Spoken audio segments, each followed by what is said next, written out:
Gilamoy sa kalayo ang pipila ka bahin sa usa ka school building sa Guipos, Zamboanga Del Sur ug sa IP Center sa usa ka universidad sa Davao City. Ani ang report ni Krista Dapitan.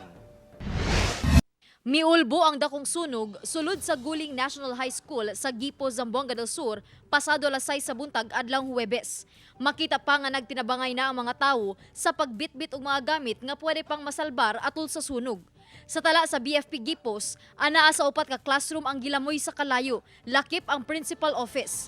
Nadeklara na kining fire out sa kabumberohan pasado alas 8 sa buntag kaganina. Gibana-bana ang mukabat sa 500,000 pesos ang danyo sa sunog. Hinuon, walay naangol sa maong insidente. Samtang, nagpadayon pang investigasyon sa kabumberohan sa tinubdan sa sunog.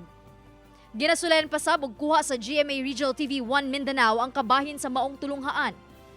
Unom sab ka room sa Pamulaan Center for Indigenous Peoples Education sulod sa usa ka universidad sa Mintal, Davao City ang naugdaw alas 11:30 Huwebes sa udto.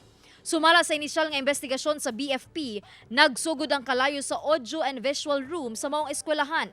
Daling mikatay ang kalayo sa mga katapad nga room sanglit gama kini sa light materials.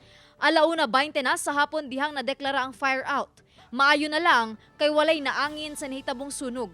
Ginalantaw nga faulty electrical wiring ang hinungdan sa sunog. Padayon pang ginasuta sa BFP ang kinatibuk ang danyos sa sunog. Ako si Krista Dapitan para sa 1 Mindanao.